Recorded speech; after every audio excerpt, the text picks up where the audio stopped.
नमस्कार, मैं हूं शरद द्विवेदी और आज का हमारा मुद्दा है 2028 पर कांग्रेस चौकस, आदिवासियों पर फोकस। ट्राइबल एक ऐसा मसला है, खासतौर से अगर हम बीजेपी और कांग्रेस की बात करें। बीजेपी की पूरी कोशिश है कि वो कांग्रेस का ये जो माना जाता है ट्रेडिशनल एक वोट बैंक रहा है आज़ादी के बाद से, ट्राइबल आदिवासी, उस पर कहीं ना कहीं वो उन्हें अट्रैक्ट कर सके और अपने वोट बैंक में बदल सके। और कांग्रेस फिर फोकस कर रही है कि उसका जो साथी रहा है भरोसेमंद, वो फिर उसकी तरफ देखे, फिर उससे जुड़े। तो पहले देखते हैं ये रिपोर्ट, पूरा मसला समझते हैं, फिर डिबेट की तरफ। जातिगत जनगणना को लेकर कांग्रेस अब आर पार की रणनीति पर आगे बढ़ रही है।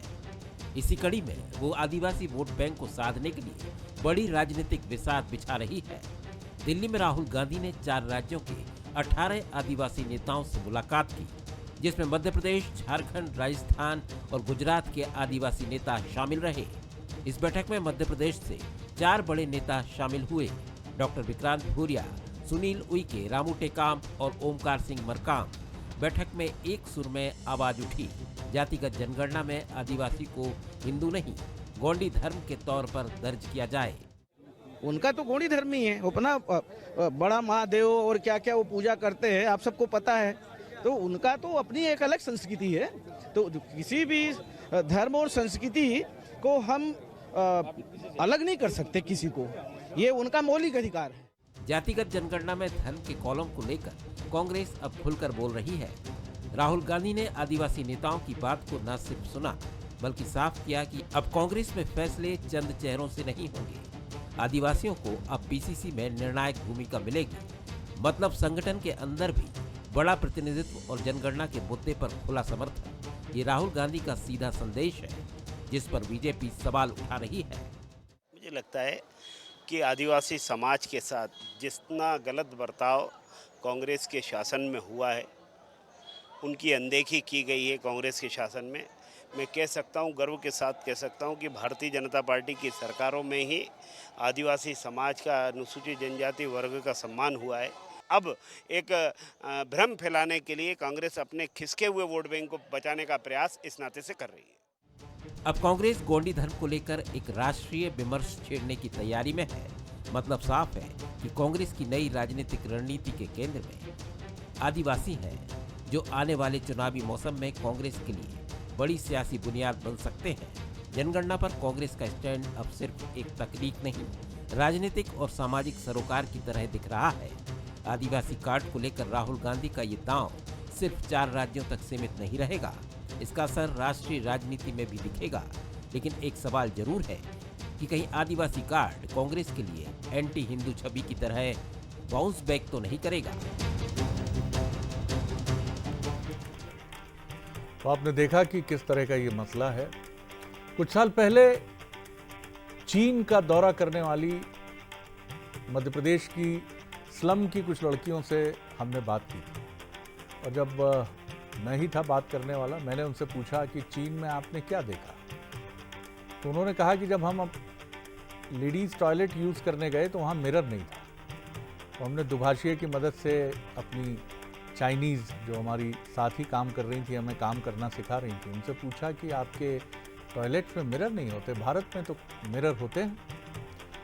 तो उसने धीरे से, चाइनीज़ लड़की ने खुसफुसा कर कहा कि इससे टाइम खराब होता है, इसलिए चीन में टॉयलेट्स में कांच नहीं होते, मिरर नहीं होते। आप देखते हैं टाई ठीक करते हैं, अपना कॉलर ठीक करते हैं, बाल संवारते हैं। चीन का वर्क कल्चर पर ध्यान है और भारत का रिलीजन कल्चर पर ध्यान है। हमारे यहाँ साधु की भी जात पूछी जाती है, जबकि कहा गया है कि जात न पूछो साधु की। अभी उत्तर प्रदेश का मसला आप भूले नहीं होंगे, चंद दिनों पहले की बात है। तो जिस देश में राजनीति की धुरी जाति के इर्द गिर्द घूमती हो, और जो देश जातिगत मतगणना भी कराने जा रहा है, वहाँ जाति तो बहुत इंपॉर्टेंट है। लेकिन ये कितना अच्छा है, कितना अच्छा नहीं है, ये आप भी जानते हैं, हम भी जानते हैं। मंसल न्यूज़ के सवाल देखिए, गोंडी धर्म को अलग पहचान आदिवासी सशक्तिकरण है या कांग्रेस का वोट बैंक कार्ड है? क्या गोंडी धर्म का समर्थन कांग्रेस की एंटी हिंदू छवि बना सकता है? क्या कांग्रेस का आदिवासी कार्ड 2028 में पार्टी को सत्ता दिला पाएगा? ये बड़े सवाल हैं। खासतौर से दूसरा सवाल जो आपने देखा। हमारे जो मेहमान हैं उनसे मिल लीजिए। स्टूडियो में मेरे साथ हैं बीजेपी के युवा नेता प्रवक्ता अजय सिंह यादव जी, बहुत स्वागत है आपका। हमारे साथ हैं रामू टेकाम जी, अध्यक्ष हैं मध्य प्रदेश आदिवासी कांग्रेस के, उनका बहुत स्वागत है। और चेतन भट्ट जी हैं, बहुत लंबे समय बाद उनका दीदार हो रहा है, प्रणाम कर रहा हूं उनको।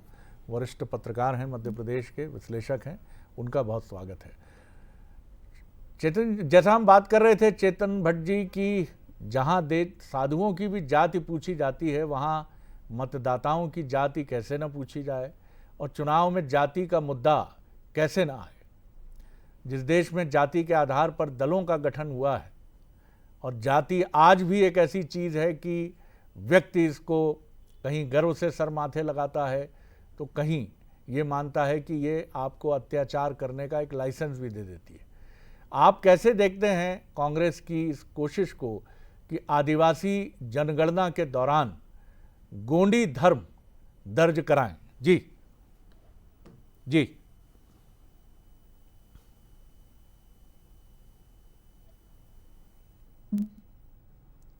चलिए, आपके ऑडियो में कुछ इशू है, हम देखते हैं। जी बोलिए बोलिए बोलिए जी बोलिए बोलिए। हाँ, आ रही है आवाज? हाँ आ रही है जी, आ रही है आवाज? जी जी बिल्कुल आ रही है। हाँ जी, तो ये आदिवासी वोट दोनों ही पार्टियों के लिए बहुत महत्वपूर्ण है और 21% आबादी जो है वो आदिवासियों की है। जाहिर है कि इतनी बड़ी आबादी है, वो कहीं ना कहीं पार्टी को सत्ता में पहुंचाने में बहुत ज़्यादा मदद करती है।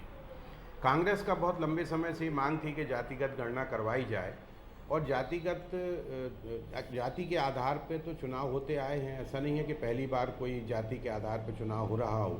बिहार में जाति के आधार पर चुनाव होते रहे हैं। मध्य प्रदेश में ऐसी स्थिति नहीं थी, लेकिन आदिवासियों का जो एक बहुत बड़ा वर्ग था उसको लुभाने का प्रयास भारतीय जनता पार्टी भी करती रही है और कांग्रेस भी करती रही है। क्योंकि पहले कांग्रेस को काफ़ी महत्व देती थी आदिवासी पार्टी, आदिवासी लोग जो वोटर थे, लेकिन पिछले चुनाव में जो भारतीय जनता पार्टी को एक बहुत बड़ा सहारा मिला आदिवासी वोटर्स का, उसको देखते हुए अब कांग्रेस को ही लगता है कि 2028 में जो चुनाव होने वाला है उसमें हम आदिवासी वोटों को अगर अपनी तरफ खींचते हैं तो ये जातिगत जनगणना का भी एक बड़ा मुद्दा है, उसमें भी कहीं ना कहीं हमको फ़ायदा मिलेगा। जहाँ तक गोंडी धर्म की बात है तो निश्चित तौर पे आदिवासियों की अपनी एक अलग संस्कृति है, वहाँ पर तरह तरह के नियम कानून हैं, वहाँ बहुपत्नी विवाह भी होता है। तो कांग्रेस का ये मानना है कि हम गोंडी धर्म को अगर आगे बढ़ाएंगे तो हो सकता है कि आदिवासी हमारे तरफ खींचे चले आएँ। लेकिन सवाल इस बात का है कि आप विशेष धर्म के प्रति अगर आप राजनीति करोगे तो कहीं ना कहीं वो दिक्कत भी दे सकता है। जैसे आपने भी अपने उसमें कहा कि ऐसा ना हो कि वो जो आपका कदम है वो उल्टा पड़ जाए।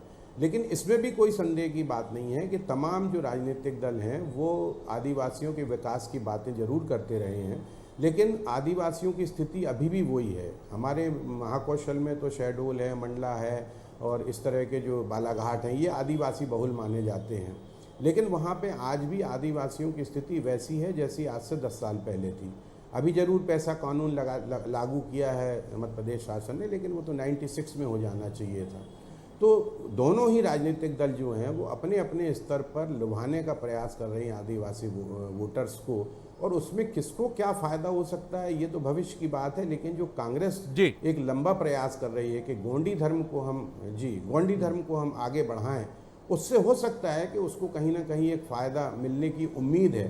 लेकिन अब उसके कारण कहीं दूसरा समाज नाखुश हो जाए, ये भी कांग्रेस को देखना होगा। बिल्कुल आपने ठीक कहा, ये बहुत महत्वपूर्ण बात है, क्योंकि जाति को लेकर जो जंग छिड़ती है उसका शुरुआत आप कर सकते हैं, लेकिन उसका समापन कहाँ होगा ये शुरुआत करने वाले को भी नहीं मालूम पड़ता है।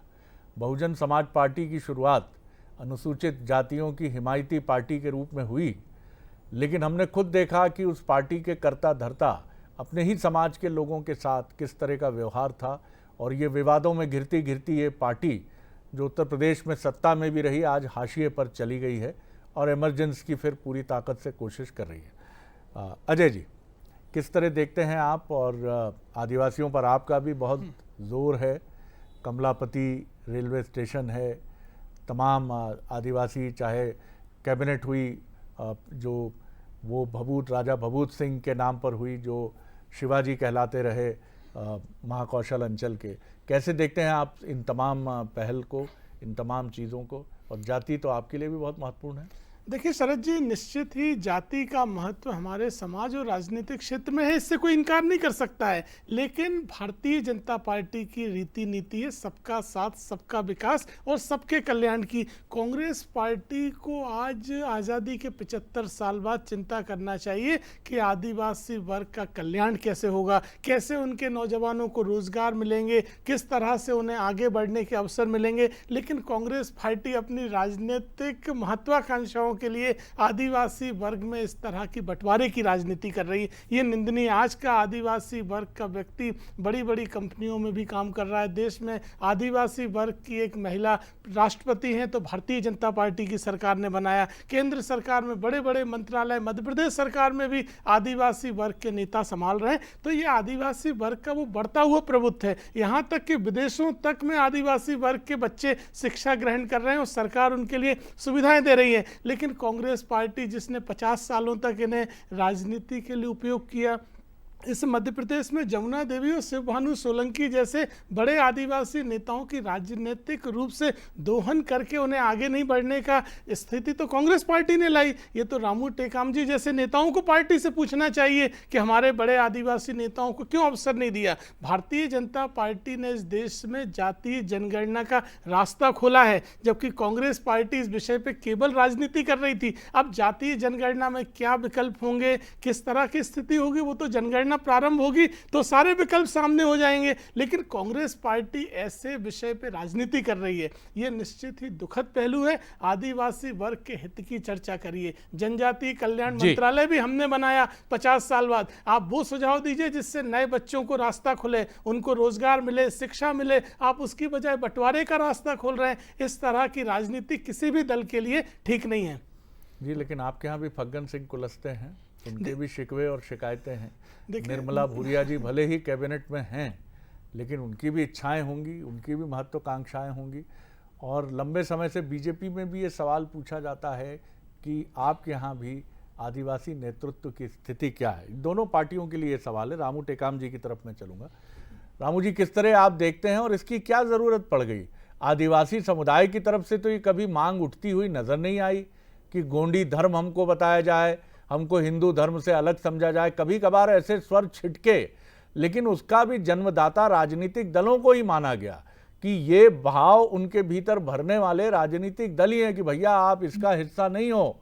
मतलब ये किस तरह की राजनीति की कोशिश है? जी शरद जी नमस्कार जी। और चैनल को देख रहे सभी दर्शकों को भी मेरा नमस्कार। और जो हमारे आज के इस डिबेट में बैठे हमारे चाहे भाजपा के साथी हो, वरिष्ठ पत्रकार हो, आप सभी को मैं सेवा जोहार करता हूँ, नमस्कार करता हूँ। सबसे पहले मैं आपकी बात क्लियर करूँ कि अभी जब हम माननीय हमारे जननायक नेता राहुल गांधी जी से मिले, 4 राज्य के, आप भी उस टीम का हिस्सा थे। जी जी है ना जी। 4 राज्य के आदिवासी जनप्रतिनिधि जिसमें सांसद, विधायक और पार्टी में आदिवासियों का नेतृत्व करने वाले हम लोग राहुल गांधी जी के साथ में 4 राज्य के जनप्रतिनिधियों ने मुलाकात करी। बात आई जातिगत जनगणना की, तो जातिगत जनगणना में चूंकि मध्य प्रदेश ही नहीं पूरे भारत के अलग अलग राज्यों में केवल गोंड जाति नहीं, अलग चाहे वो भील हो, भिलाला हो, बारेला हो, सहरिया हो, अगरिया हो, झारखंड में आप चले जाइए मुंडा हो, तो जैसे झारखंड में सरना धर्म को मानते हैं लोग। तो हमारा ये है कि जब जातिगत जनगणना हो तो आदिवासी एक प्रकृति पूजक है और वो प्रकृति धर्म को मानता है। आदिवासी ने किसी धर्म का विरोध नहीं किया, आदिवासी सभी धर्मों का सम्मान करता है और आदिवासी धर्म से भी पहले है, आदिवासी धर्म उसके बाद में आए हैं। तो मेरा ये निवेदन, हम लोगों ने राहुल जी से चर्चा करी कि जब जातिगत जनगणना की बात होगी तो आदिवासियों के तरफ से प्रकृति पूजा का एक कॉलम हो जिसमें चाहे गोंड हो, चाहे कोरकू हो, चाहे बेगा हो, चाहे भारिया हो, सहरिया हो, अगरिया हो, मुंडा हो, वो अपने हिसाब से लिखे।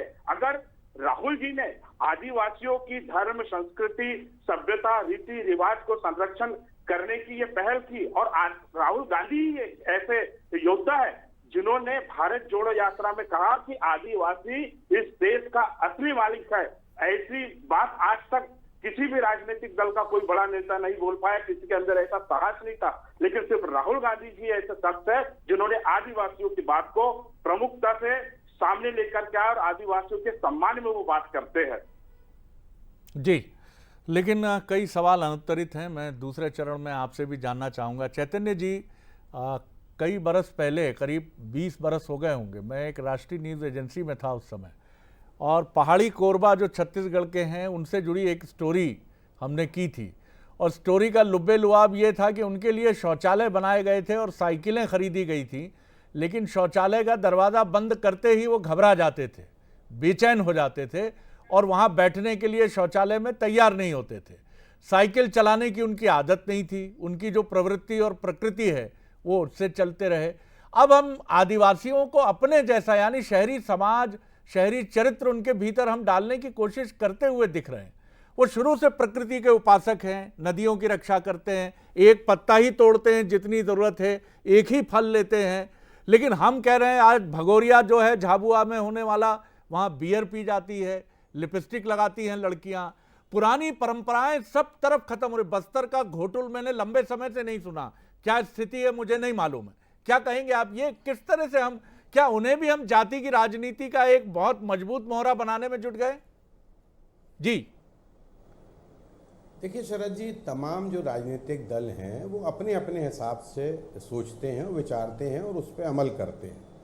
हर राजनीतिक दल का एक ही उद्देश्य है कि वो सत्ता की प्राप्ति करे, और उसमें ये इन प्रकार जिस तरह की भी चीज़ें हो सकती हैं, जिस तरह से हम मतदाताओं को लुभा सकते हैं, वो सब करते हैं। अभी आप देखिए विजय शाह वाला जो मामला था, वो बड़े आदिवासी नेता हैं, 7-7, 8-8 बार के जीते हुए हैं, उन पे कोई कार्यवाही नहीं की गई। अब वो तो चूंकि मामला कोर्ट में चला गया तो अब ये ढाल ले ली गई कि अब जो सुप्रीम कोर्ट कहेगा वही करेंगे। लेकिन जब तक कोर्ट में नहीं गया था मामला, तब भी उनके खिलाफ कोई कार्यवाही नहीं की गई। तो तमाम राजनीतिक दलों का एक ही उद्देश्य होता है कि हम किसी भी तरह हर वर्ग को, चाहे वो हिंदू हो, चाहे मुसलमान हो, चाहे सिंध ईसाई हो, चाहे कोई, हर एक व्यक्ति को हम अपनी तरफ खींचने का प्रयास करें। और आदिवासी समाज, देखिए आदिवासी समाज बहुत भोला भाला होता है। जल जंगल जमीन उनकी बरसों की पुरानी मांग है, जिसके लिए वो हमेशा से लड़ाई लड़ते आए। और जैसा कि आपने भी कहा कि वो प्रकृति के बहुत करीब होते हैं, लेकिन जो पॉलिटिकल पार्टी हैं वो उनको शहर की तरफ खींचने के प्रयास कर रही हैं। अब जैसा आपने बताया कि घोटुल के, हमने भी नहीं सुना बहुत लंबे समय से घोटुल की कोई हो रहा है कि नहीं हो रहा है, भगोरिया उत्सव हो रहा है कि नहीं हो रहा है।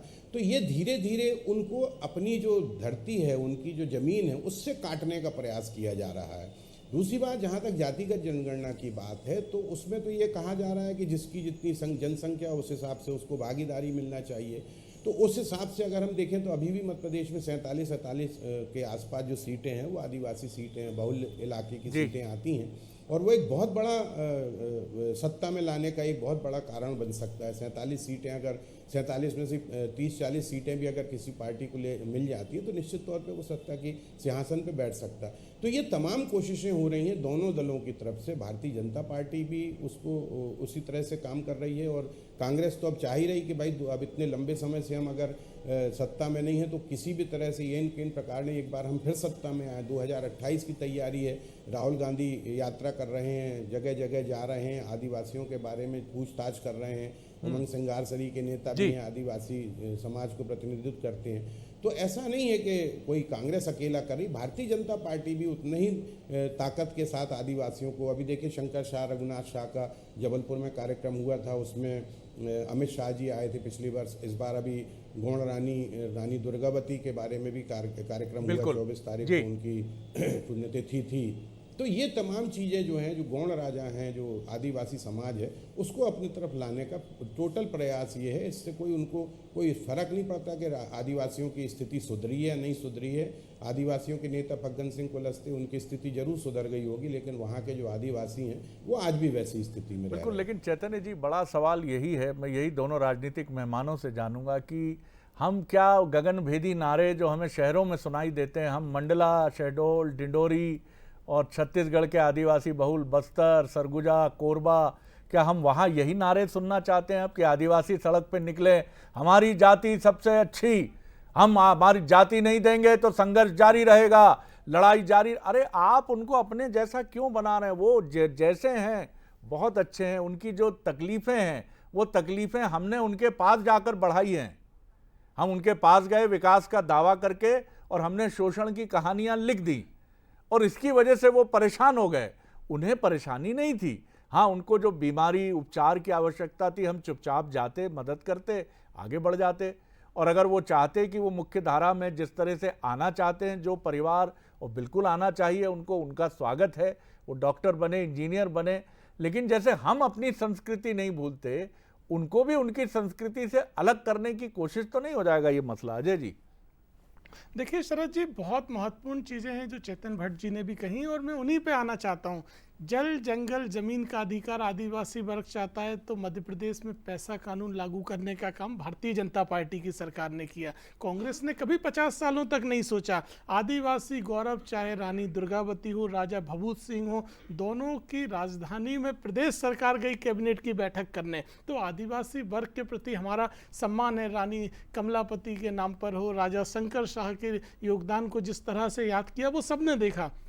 कांग्रेस पार्टी जो बात कर रही है उसमें कांग्रेस की मंशा कहीं ना कहीं राजनीतिक दिखाई देती है। वो आदिवासी वर्ग के हित के लिए ना बात रख के किसी तरह से बंटवारा करके उस बंटवारे का राजनीतिक लाभ लेने की कोशिश कर रही है। देश में 50 सालों तक कांग्रेस की सरकार रही, उस समय की जातीय जनगणना में राहुल गांधी या उनके परिवार के पूर्वजों ने इस तरह की जनगणना क्यों नहीं करवाई? आज ये सवाल सबसे पहले उठता है। अगर कांग्रेस पार्टी को लगता है कि ये ठीक है, और जातीय जनगणना की भी मांग पूरी हमने करी, अब उसमें किस तरह के बिंदु होंगे वो तो सभी के सुझाव के आधार पर उन पे भी अमल किया जाएगा। हम किसी बिंदु से नकार नहीं रहे, लेकिन कांग्रेस पार्टी आदिवासी वर्ग के हित की बात नहीं करना चाहती है। आदिवासी वर्ग का बंटवारा हो, आदिवासी वर्ग राजनीतिक रूप से असंतुष्ट हो और उसका राजनीतिक लाभ ले सके। क्या दलील है जय जी कि क्यों नहीं होना चाहिए? आप इसके पीछे क्या कारण? देखिए मैंने तो स्पष्ट तौर पे कहा ये ना होने का सवाल नहीं है। अभी जब जातीय आप मानते हैं कि अगर कोई इससे असहमत नहीं है कांग्रेस, देखिए बीजेपी, बिल्कुल जातिगत जनगणना जब प्रारंभ होगी तो उसमें सभी के सुझावों के आधार पर प्रारूप बनाए जाएंगे और जो सुझाव आवश्यक होंगे उनको निश्चित ही रखा जाएगा। ये आपने बड़ी महत्वपूर्ण बात कही कि आप बीजेपी असहमत नहीं है। नहीं, देखिए हम तो आदिवासी वर्ग के हित में हर निर्णय के साथ हैं, तो आप भी साथी हो गए फिर इसमें। लेकिन कांग्रेस की मंशा केवल बंटवारे की है। कांग्रेस पार्टी की मंशा आदिवासी वर्ग के हित की होती तो द्रौपदी मुर्मू जी को राष्ट्रपति बनाने में सहयोग करते, मध्य प्रदेश के आदिवासी नेताओं को आगे बढ़ाने का काम करते, लेकिन आदिवासी गौरव को कमजोर करने का काम कांग्रेस ने किया और केवल आदिवासी वर्ग को राजनीति के लिए उपयोग किया। हम इस मंशा के खिलाफ हैं। आदिवासी वर्ग को आगे बढ़ने का अधिकार भाजपा ने दिया है।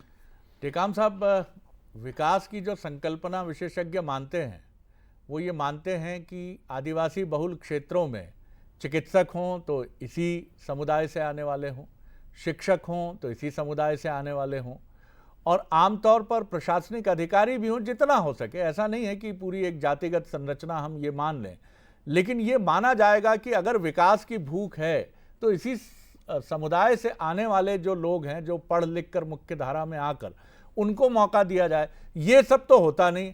अनुसूचित जाति हो या जनजाति हो, राजनीति शुरू हो जाती है साहब जी। अभी हमारे भाजपा के प्रवक्ता कह रहे थे कि हमने मध्य प्रदेश में पेशा कानून लागू किया है। आप एक वरिष्ठ पत्रकार भी है और भी चैनल के लोग जो मुझे देख रहे हैं, मैं आपके चैनल के माध्यम से बताना चाहता हूं कि पेशा कानून भारतीय जनता पार्टी की सरकार ने केवल नाम मात्र के लिए लागू किया है और पेशा कानून को किसी भी रूप से धरातल पर क्रियान्वयन का कोई अधिकार है नहीं। ग्राम सभा की पूरी शक्ति इन्होंने खत्म कर दी है। पेशा कानून के लोग मानते नहीं है। जब चाहे जो विकास की अवधारणा लेकर के आदिवासी क्षेत्रों में ये पहुंच जाते हैं, उनका विस्थापन करने का काम भारतीय जनता पार्टी करती है। और तो और सबसे बड़ी बात ये अभी बोल रहे थे कि राजा रघुनाथ शाह शंकर शाह की ये बात कर रहे हैं, वो हमारे राजा, और जब माननीय कमलनाथ जी की सरकार थी जहां पे बंदी गृह था राजा रघुनाथ शाह शंकर शाह जी का, हमारे मंत्री ओमकार सिंह मरकाम जी पूर्व कैबिनेट मंत्री महोदय ने वहां पे प्रेरणा केंद्र बनवाया, करोड़ों रुपए का बजट दिया। और तो और 9 अगस्त को माननीय कमलनाथ जी जब मुख्यमंत्री थे तो पूरे मध्य प्रदेश एक ऐसा राज्य था पूरे विश्व में जहां पे आदिवासियों के सम्मान में 9 अगस्त को छुट्टी घोषित की गई और उस त्योहार को मनाने के लिए मध्य प्रदेश की कमलनाथ की सरकार ने पैसे भी जारी किए थे। और केवल आदिवासी आज जल जंगल और जमीन की जो बात कर रहे हैं, आज आदिवासी के पास जो जमीन बची है वो भी स्वर्गीय श्रीमती इंदिरा गांधी जी की देन है कि आज आदिवासी अपने खेती बाड़ी घर और जमीन पर रह रहा है, क्योंकि उन्होंने कानून बनाया था कि आदिवासियों की जमीन कोई लेकिन गैर आप आदिवासी दोनों नहीं ही ले सकता है। पार्टियों की लेकिन आज वर्तमान समय में आपका क्या लंबा समय रहा, बीजेपी को 11 साल हुए केंद्र में, लेकिन अभी भी माफ कीजिएगा, विशेषज्ञों का यही कहना है जो देखते हैं कि अभी भी आदिवासी की स्थिति में एक क्रांतिकारी परिवर्तन की दरकार अभी भी बनी है। क्यों?